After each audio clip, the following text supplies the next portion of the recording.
akhirnya Piala Dunia hadir di Indonesia.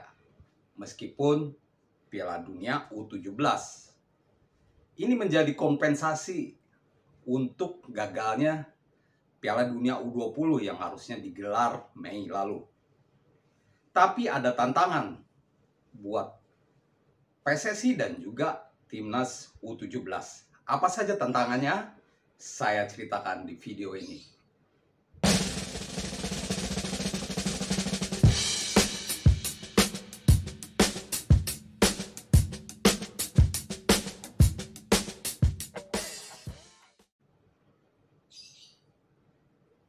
Halo teman-teman, jumpa lagi dengan saya Depri Saifullah. Tetap sehat dan semangat. Apalagi kita baru saja mendengar kabar gembira bahwa Indonesia dipercaya menjadi tuan rumah Piala Dunia U17. FIFA lewat FIFA Council, rapat sidang FIFA Council memutuskan bahwa Indonesia menjadi tuan rumah Piala Dunia U17 yang akan berlangsung 10 November sampai 2 Desember 2023 nanti. Kabar ini tentu melegakan buat Indonesia yang sudah kehilangan kesempatan untuk menjadi tuan rumah Piala Dunia U20 gara-gara adanya protes kehadiran Israel. Tapi Piala Dunia U17 ini insya Allah bisa terlaksana karena tidak ada Israel. Ini murni negara-negara sepak bola yang tidak perlu direcoki oleh politik lagi. Oke. Ketua Umum PSSI mengucapkan rasa syukur atas keberhasilan Indonesia menjadi tuan rumah Piala Dunia U17. Bagaimana tidak, karena ini memang tidak disangka, walaupun sebenarnya 2 bulan lalu banyak yang memprediksi bahwa Indonesia bakal dihibahi jadi tuan rumah Piala Dunia U17 karena berdekatan dengan pencoretan Indonesia menjadi tuan rumah Piala Dunia U20. Peru mundur sebagai tuan rumah Piala Dunia U17. Tentu ini menjadi berkah. Dan semua ini 2 bulan lalu sebenarnya sudah digadang-gadang bahwa Erick Thohir saat melobi FIFA agar tidak diberi sanksi, juga melobi FIFA agar bisa menjadi tuan rumah Piala Dunia U17. Tapi saat itu memang Erick Thohir tidak bilang begitu. Sampai saat ini pun dalam keterangannya dia tidak menyebut bahwa dia tidak tahu alasan jelas mengapa FIFA menunjuk Indonesia sebagai tuan rumah Piala Dunia U17 untuk menggantikan Peru. Nah, Erick Thohir juga mengatakan bahwa mungkin ini ada kaitannya dengan keberhasilan Indonesia menyelenggarakan event internasional seperti 2 laga FIFA Matchday melawan Palestina dan Argentina. Saat video ini diambil, PSSI sedang menggelar konferensi pers. Mungkin akan dijelaskan secara detail kota mana saja, siapa pelatihnya, dan siapa pemain yang akan tampil. Tapi saya akan mencoba mengungkapkannya di video ini. Memang ini menjadi berkah buat Indonesia ya, bisa kembali menggelar atau menjadi tuan rumah event Piala Dunia. Ini berkah buat Indonesia, sekaligus juga jadi tantangan buat PSSI dan ekosistem sepak bola Indonesia. Karena ini berarti FIFA sudah melihat Indonesia lebih positif. Nah, kalau sudah begini, yang harus dilakukan adalah menjaganya ya. Jangan sampai baik itu event internasional ataupun pertandingan sepak bola lokal ada kericuhan lagi. Ini bisa mengurangi nilai kehebatan Indonesia ya. Tapi salah satu hal yang mendasar yang jadi alasan FIFA untuk menunjuk Indonesia karena negeri ini adalah negeri pecinta sepak bola. Saya kebetulan hadir langsung saat Indonesia melawan Argentina. Antusiasmenya begitu luar biasa. Penonton di Indonesia tak pernah kurang atau tak pernah kehilangan semangat untuk mendukung Indonesia. Apalagi timnas Indonesia terus berkembang, berusaha untuk mengangkat ranking di FIFA dan juga mengangkat level permanen agar bisa setidaknya setara lah dengan negara-negara di Asia, agar bisa lolos ke level atau kejuaraan dunia berikutnya. Tapi kali ini Piala Dunia akhirnya hadir. Dan itu tantangan untuk PSSI. Tantangan berikutnya ada di Timnas U17 dan juga PSSI untuk mencari pelatih dan juga pemainnya. Terkait pelatih, saat ini pelatih terbaik di Indonesia ya Sintayong dan Indra Safri ya. Hanya saja dua pelatih top ini juga memiliki tugas yang cukup banyak untuk mempersiapkan timnas. Indra Safri di timnas U23 dan Sintayong di timnas senior. Agak sulit sepertinya kalau mereka juga merangkap untuk timnas U17 karena target-target Indra Safri dan Sintayong juga besar ya. Indra Safri punya target untuk meloloskan Indonesia ke Olimpiade dan tampil bagus lagi di Asian Games. Sedangkan Sintayong punya target ya minimal lolos babak 3 kualifikasi Piala Dunia atau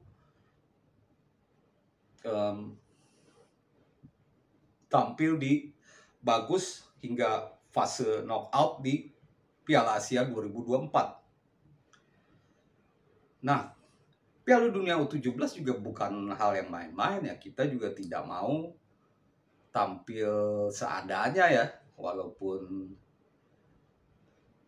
mungkin targetnya lolos fase grup saja gitu. Sekedar informasi. Kapan pengundiannya?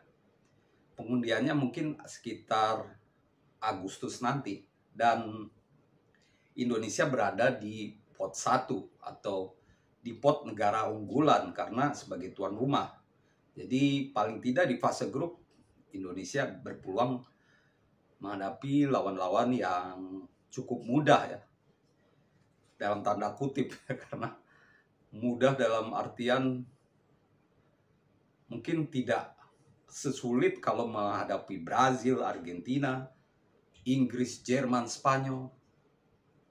Nah, yang saya sebut tadi lolos ke Piala Dunia U17. Jadi ini menarik. Brazil, Argentina, Spanyol, Inggris, Jerman, Prancis. Wow, ini negara-negara hebat di sepak bola dunia dan akan tampil di Indonesia. Wah, kita bisa melihat langsung aksi pemain-pemain muda yang mungkin akan jadi bintang di sepak bola Eropa ya. Kalau kita melihat ke belakang ya, Lionel Messi juga mengawalinya dari U17, pemain-pemain dunia. Phil Foden atau Erling Haaland, Kylian Mbappe, semuanya pernah merasakan atmosfer di timnas U17. Vinicius, mungkin ke belakang lagi Zinedine Zidane, semuanya berawal dari kelompok umur ini yang menjadi dasar untuk pengembangan sepak bola. Nah, kembali ke tantangan ya. Ini menjadi cukup berat buat timnas U17 tanya melakukan persiapan atau memilih pemain, tapi yang saya agak khawatirkan karena sejak Oktober lalu pemain timnas U17 ini boleh jadi Oktober 2022 ya. Oktober saat mereka berkumpul terakhir kali di kualifikasi Piala Asia U17 yang baru main nih di Thailand, sudah mencapai babak perempat final. Itu terakhir kali mereka tampil. Setelah itu mereka kembali ke klub. Tapi pemain U17 ini sangat, boleh disebut sangat minim jam terbangnya atau menit mainnya di klub ya. Arkan Kakak, Sultan Jaki, atau Habil, terus banyak nama lagi. Nabil Asura yang memukau di kualifikasi Piala Asia U17 lalu ya, yang ada di Bogor. Sayang kita salah strategi sehingga tersingkir ya. Kalah dari Malaysia 1-5 di laga terakhir. Padahal kita bisa mengalahkan Palestina 2-0, Uni Emirat Arab 3-2. Hanya saja ada ya sedikit kesalahan strategi dari pelatih Bima Sakti. Nah, tantangannya pemain-pemain ini mungkin sudah cukup lama nggak main secara reguler gitu. Ini menjadi tantangan buat pelatih baru timnas U17, apakah Bima Sakti atau Indra Sapri mungkin yang akan diberi beban ganda, dan atau mungkin nama lain yang muncul di media itu ada pelatih Garuda Select ya, Dennis Wise, legenda Chelsea, dan ada juga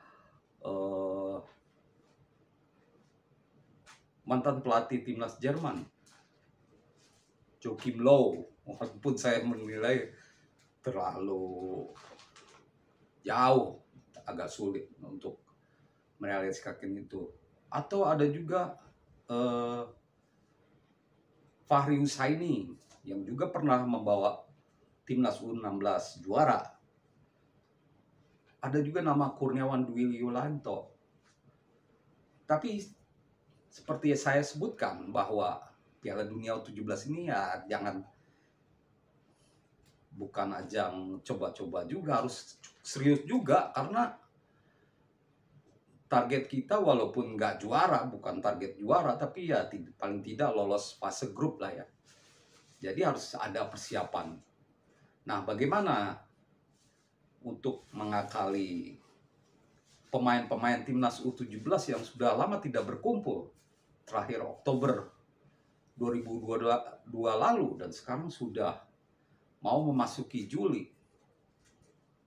PSSI tentu akan menentukan harus seperti apa. Apakah mereka mendapatkan TC jangka panjang atau cukup menengah saja.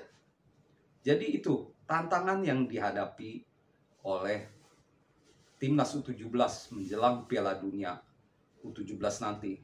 Di satu sisi kita mendapatkan berkah karena akhirnya Piala Dunia ada di Indonesia. Garuda bisa mendunia walaupun tidak diduga.